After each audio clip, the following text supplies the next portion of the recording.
Oh my god. I've already recorded like 20 minutes of this. And then I accidentally hit stop because it's on my fucking cell phone. Um, I know this is a horrible angle. I know I look a hot fucking mess. And I apologize to y'all. And I'm sorry it's another camera phone situation going on. I swear to you, I'm gonna try to do better with quality. But I, it's like 3:15 in the morning. I just got out of a wonderful, hilarious live stream that I needed so bad. I was in chat, not actually on panel. Um, with Little Red and Dick Dawson and a couple of Dick Dawson's friends. And so I'm supposed to be cleaning right now, but I feel, especially because this randomly came up in in the live stream, like it just took a turn very quickly. I saw that. I'm sorry, my fucking sinuses. Um, I kind of saw that as a sign that yes, I'm supposed to make this video, and yes, I need to do it now because I ate solid food tonight. I don't know what shape I'm gonna be in tomorrow. Um, I do want to do like an update video, tell y'all where the hell I've been, all that. But I don't know if I'm going to be able to do that tonight because I still have to clean the house and it's 3:15 in the morning. Um, but I definitely want to tell y'all about the misadventure that was my night because y'all are going to laugh your asses off. Trigger warning, by the way, on this whole fucking video. If talking about abuse, um, like physical abuse, mental abuse, everything. Well, not everything, but you get the point. If that is going to trigger you or bother you, then please just skip this one, okay? Because it ain't worth all that. But if you're fine to proceed, come along, my children, as I tell you a fucked up tale that I still don't know why it even happened. Um, you know how when you end a relationship and it was like a super fucked up relationship, especially. Well, I mean, you should do it just in general, but especially if it's a fucked up relationship. You kind of try to do an autopsy on it, dissect that bitch to see what went wrong, where did it go wrong, how can I avoid this in the future, right? Oh yeah, I haven't even told you. Oh my god. Okay. Today is the 10th anniversary of what I 10 years ago nicknamed my emancipation date. But I don't know if I should call it that, so we're going to go with my freedom date. 10 years ago on May 8th, Mother's Day, um the psycho piece of shit who tried to destroy me just left. Problem was, he had a child that she was 5 years old, and I had raised her for 3 of those years. So, in my heart and in her heart, I was her mom. I was her mama. And because he was a manipulative piece of shit who had no conscience and felt nothing for anyone, including his child, he did his damnedest, as sociopaths tend to do, to make sure that he used her to try to keep his hook in me. And I let that go on for the whole summer of 2011.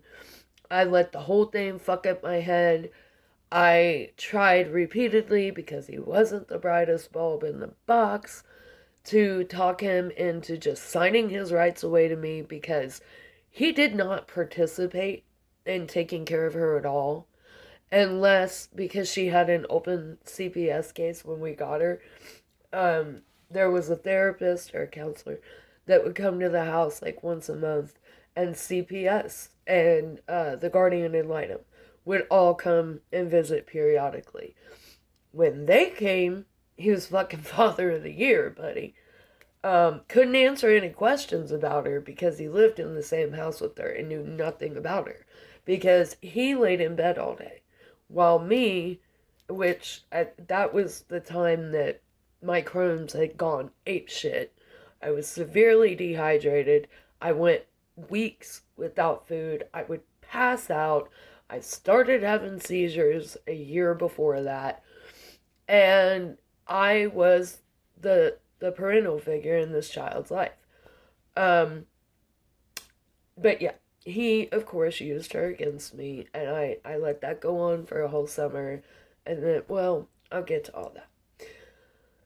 Okay, so I met this motherfucker. Um, his name was Sean, and yes, I'm gonna say his real name. Um, if I had my way, buddy, anytime someone told me he was in a relationship, which I don't really talk to people who talk to him anymore, haven't in years, but if I did, and I found out he was in a relationship, I would write every fucking woman who got with him and be like, get the hell out. Because he is not above killing someone. And I truly believe that. Anyway, I met him in January of 2006. So about 2 months before I turned 19. He was 7 years older than me. So, and his birthday was in February. So he was fixing to turn 26. And I had no attraction to him whatsoever. And no, this is not me looking back at it knowing what I know. This is the God's honest truth. I was not attracted to him.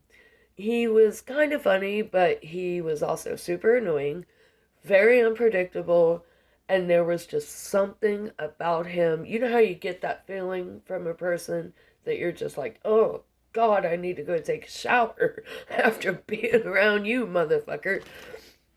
Always listen to that feeling. Always, always, always listen to that feeling. I didn't.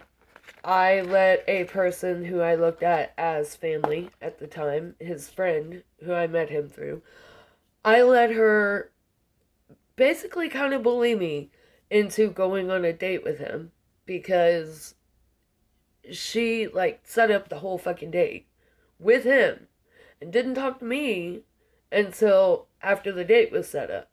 And I, which was completely out of character for me, because I was a total bitch at 18, 19.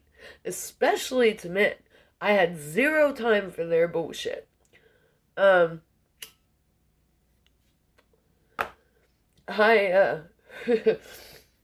I went on the date because I didn't want to hurt this motherfucker's feelings. Because he put on this air of being very emotional, which a lot of people without emotions will do. They try to mimic what emotions are, but they usually go overboard because, like, they don't actually know how to feel these things. It's usually a telltale sign that someone has no emotions.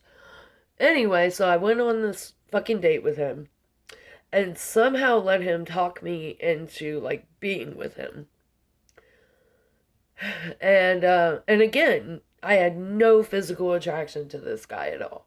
So, not to be graphic, but fucking was like, ugh, for me. I did not want to be with him. And yet, for some reason, even though it was against everything I was at the time, I kind of just let him. I think it's because he overplayed the emotions and I thought he was really emotional. And I figured it would be like a 3-week relationship, which, by the way, the first time around it was. And then he'd be gone. So it's like, whatever. But of course he wanted all of my time because that's how sociopaths are. Not diagnosing, just using it in the I can't talk tonight. In the way that you use it just using it, not in a diagnostic way. I can see the word in my head right now and can't get it out of my mouth. Oh my god. Anyway, so I let him be with me for like 3 weeks, and then he fucked around on me, and it's like, awesome, I'm free. And then we, of course, broke up, and he, like, 3 months, I didn't hear from him at all. Or no, that's not true. Yeah, he kept having his fucking roommates write me all the time and tell me how sad he was. And then he started writing me all the time. And it's just like, dude, you fucked around. Like, what do you want me to do? Plus, again, didn't really want to be with them in the first place. Well, for about a year and a half, that went on. Like, there'd be no communication, and then that would go on for a couple of months, and then a couple of months of, oh my god, I miss you so much, blah, blah, blah, blah, blah. Just, they do that, like, just to keep a hook in you. That's what I call it. Like, they don't want you, but by God, they don't want you getting with anyone else either. So they try to keep you somewhat emotionally attached to them, which I was not. Um, but then in October of 2007, this person I considered a family member decides to invite him out while we were. Anyone who's ever been to Columbus, Ohio for any period of time, downtown, every other Saturday, I believe it is, they have something where everybody walks around. It's called gallery hopping, but there are very few galleries involved. Everyone walks around. The stores stay open later than normal, for the most part. And you just go in and check out the shops and walk around. And we used to do that all the time because, well, we were all broke bitches and it was free. And it was hilarious because that same night that he popped up, we were in this, I can't remember what kind of shop it was, but the guy that ran the shop was from India. And he had all this really cool jewelry. It seems to me like it was literally a shop of things from India. And I remember liking it a lot. Anyway, here is my ex, like, standing too close and all that shit they do. And this guy who was running the place, who was from India, comes around and gives me a third eye necklace. It tells me it's to protect me because he feels something very negative very close to me. I fucking lost it. I'm like, oh my god. I kept that necklace for a long time until it fell apart. It was really cool. It was like that big, and the eye was orange, but the iris was blue. It was really cool. Anyway, so we drop him off that night. He's trying to get with me the whole night, and I'm just like, whatever. And then all of a sudden, like, every time we would go out, there he was. And somehow, once again, I got roped into being with someone that I had no attraction to, who had at this point cheated on me, within 3 weeks of us being together the last time. Someone whose personality grated on my nerves. Like, I would love to understand where the hell my head was at. I don't know. It's almost like he came on so strong, so quickly, that he made sure that I forgot all the things that I didn't want about him. And I don't know. Like, I have blinders on. Except not really, because I still wasn't fucking physically attracted to him, and I still didn't want to be with him. And anytime, now keep in mind, my baby sister was 10 years old at this point. By this point, or no, she was 11, because by October of 2007, I was 20. And, I still had a kid to raise. So I would try to go stay a few days with him at my sperm donor's house because my sperm donor moved him right in because he saw him as a way to have me around all the time. Because I cleaned his house for free and took care of his child while never mind, I'm not going to tell you what he was doing. Anyway, so I would try to go home to take care of my sister who needed me, and he would throw a fucking psycho fit and call me a whore and say I was fucking around on him. Well, this bitch at 20 especially had zero tolerance for that. And I'd be like, go fuck yourself, man. And then it was one of those situations where every time I went to walk away, he just followed me. And it's like, what the fuck? I was raised by a sociopath. Raised. She didn't really. I was birthed by a sociopath. But I had never actually been in a relationship with one. And looking back, there are so many fucking red flags. And even at the time, I would have a horrible feeling about all of it. But for some reason, I let him attach himself to me like a fucking parasite. He refused to get a job. He got pissed when I was out trying to find work. I was going to fuck around on him at work. I wasn't even going to work, That was just going to be my cover to go fuck around on him. And it's like, dude, I have never, to this day, at 34 years old, I have never cheated on anyone I have ever been with. Meanwhile, this is the same motherfucker that the last time we were together, he couldn't make it a full month without fucking 2 or 3 other chicks. But that's how it is. Cheaters will always, constantly accuse you of cheating. I don't know if it's the fact that, they, what does that sound? I don't know if it's the fact that they have a guilty conscience, but he didn't have a conscience.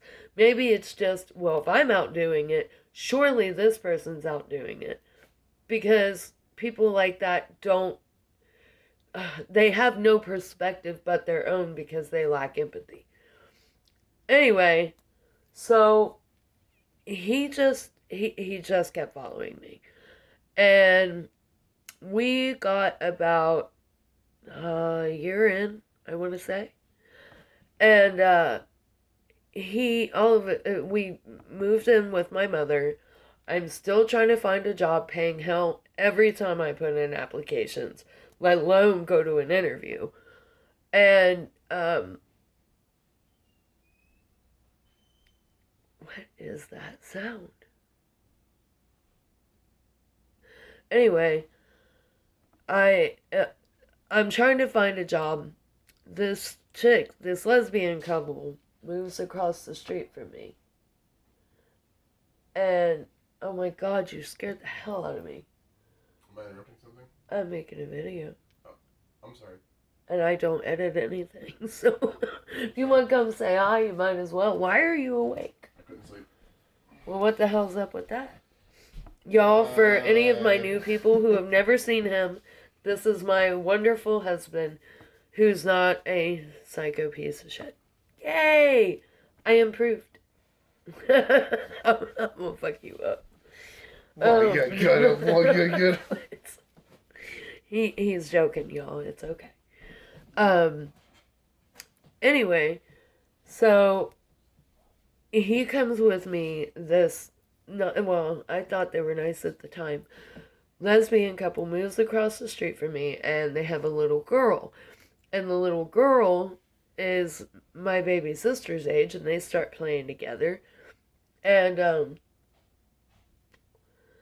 all of a sudden, one of the women start telling me how she's friends with my old man's ex, which I knew part of this story.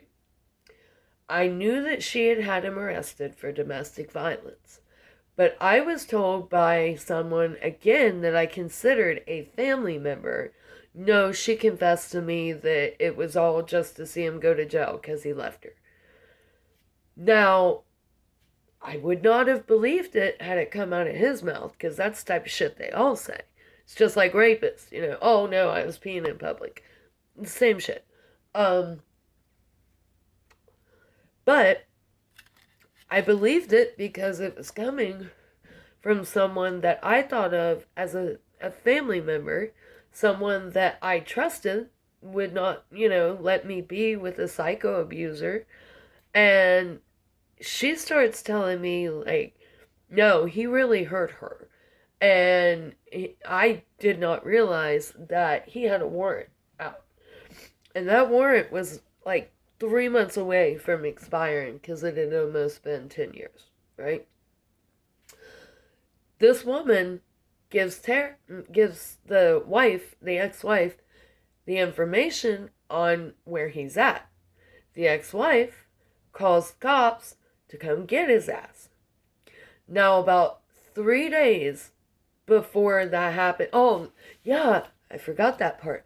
Throughout that summer, he had started getting aggressive with my baby sister and her friends. Now, no man was gonna fucking do anything to my baby sister. You're not gonna talk to her crazy. You're not gonna raise your fucking voice at her. You sure aren't gonna threaten to put your hands on her, because then you're dead. Um, and there were a couple of times that she came and told me, like, he just flipped out on me. I'm like, dude, nah, we ain't having that. And he would tell me, like, oh my god, I'm so sorry, I'll never do it again. That happened like twice. And which, frankly, that was enough for me. So I start planning a way to get away from him. Because if I can't trust you around my baby sister, I can't trust you, and there's nothing there. He gets picked up by the cops and taken to jail for 3 months, which 3 months for fucking domestic violence, really, Ohio, do better. Anyway, there is no domestic violence that should be a misdemeanor, that should carry less than a year. That way, the woman in question, mostly women, has time to try to get the hell away, get somewhere safe, and start rebuilding her life. But hey, let's make sure that the people who beat their spouses don't have to do much time. Anyway, sorry, that was my PSA for the night. So he goes to jail. Now, I am the type of person, even if I hate your guts, I am not going to leave you while you're locked up. That's just how I am. I'm an idiot. I know. That's the perfect time to leave. I am aware. Now, I, at the time, was like, he has no family in Ohio. I'm the only one who can put money on his books. I'm the only one who can write, letters, because his family's probably not going to. His friends are only friends when it's convenient most of the time, so they're not going to. Like, I can't leave this motherfucker, oh, excuse me, without anyone locked up in jail. Again, on the assumption, on the truth that this family member told me about her just calling the cops and lying to get him arrested. Alright. So, I get a job at Walmart in Circleville, my hometown, because I was living with Grandma and Grandpa in Asheville, which is there's these two little towns, Asheville and South Bloomfield. They're basically the same damn place. I don't know why they have different names. Anyway, it's about, I don't know, I'm going to say 10 minutes north of Circleville. It's kind of in between Circleville and Columbus. So, my grandpa, mostly grandpa, is driving me to work every day because I didn't have a license. I was scared to death to drive. This was pre-seizures. If only I would have known. Like, I would drive around a little bit, but I was a granny driver when I drove because I was terrified of killing someone else. Not killing myself in the car, just killing someone else. So I was afraid to drive. I didn't have a license. So Grandpa was taking me to work 5 days a week. Good old Walmart, they like to work you 39 hours, so you're not full time. You're not at that 40, but boy, you're close to it. That was the type of shit that I was working in. But it was money. My plan was to save this money up, and when he got out, split up with him and get me and my sister a place in Circleville. Because I knew as long as I stayed in Circleville and didn't say anything to the government, there would be no problem with my sister living with me. Um, and that's all I'm gonna say about that. If you get it, you get it. If you don't, anyway. So I start working. I'm working 39 hours a week. I'm planning on saving up whatever money I don't give grandma because grandma and grandpa were really struggling at that time. And immediately after he got locked up and I moved in with grandma, I started looking. I had gotten my GED on literally on my 21st birthday. And I wanted, the plan was always to go to college. And it wasn't to go to the University of Phoenix. But at the time, I'm like, well, I'll start working at the University of Phoenix so I can still have that in my job. And that was the plan that I had. And then about 3 months into working, right before he was supposed to get out, my Crohn's went ape shit. It wouldn't stop. And it was horrible. And Walmart's policy, at least in Circleville at that time, was because, I didn't know I had Crohn's yet. So I'm sitting here thinking I'm dying or something. I mean,